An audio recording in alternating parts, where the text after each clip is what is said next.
बारे में। Today I will discuss to about present indefinite tense. Okay, what is present indefinite tense?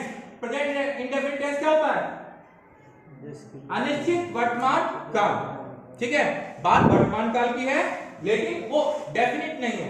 ठीक है, उसकी पहचान होती है। हम तो हिंदी में ट्रांसलेशन सीख रहे हैं, इंग्लिश में टेंस से बना रहे हैं, ट्रांसलेशन कर रहे हैं, तो उसकी पहचान करनी पड़ेगी वाक्य किस तरह का है। तो वाक्य के अंत में जाके देखेंगे क्या आना चाहिए, ता है, ती है, ते है इत्यादि वर्ड होने चाहिए। जैसे मैं खाता हूं, क्या हो गया? कौन सा टेंस हो गया? Present indefinite. मैं खा रहा हूं तो वो प्रेजेंट कंटीन्यूअस हो गया। बाकी डिफरेंट है कि नहीं?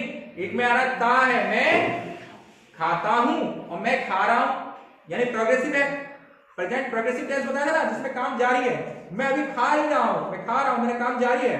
तो आई एम ईटिंग, और मैं खाता हूं, आई ईट। इंडेफिनिट है ना? अंतर समझ गए इन दोनों में? तो वह दूसरी टेंस की बात करेंगे, इस पहचान से पहचानेंगे कि बाकी टेंस में क्या है, ता है, ती है, ते है इत्यादि अगर रहता है तो वो प्रेजेंट इंडेफिनिट टेंस कहलाएगा।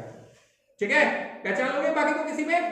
अच्छा, उसके बाद हेल्पिंग वर्ब, इसमें V5 का प्रयोग होता है, यानी वर्ब में s या es जुड़ जाता है। जैसे गो है तो गो का V5 क्या बनेगा? गोस। गोस। V4 में ing जुड़ता है, V5 में s या es जुड़ता है।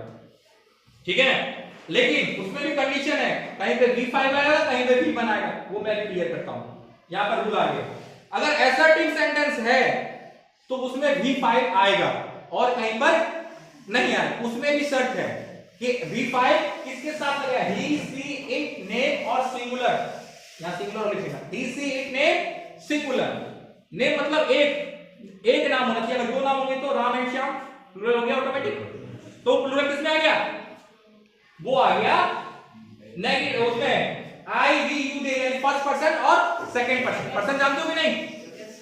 फर्स्ट पर्सन बोलने वाला, सेकंड पर्सन, थर्ड पर्सन किसी अन्य के बारे में चर्चा करें। तो फर्स्ट पर्सन में आता है आई, वी, ये भी क्लियर होना चाहिए। फर्स्ट पर्सन में कौन आता है?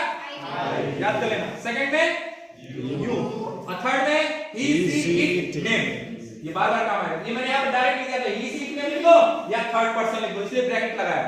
एक ही रूल है, या तो थर्ड पर्सन बोल दो या ही, सी, इट, नेम बोलो। और के साथ वर्ब में क्या लगता है? एस।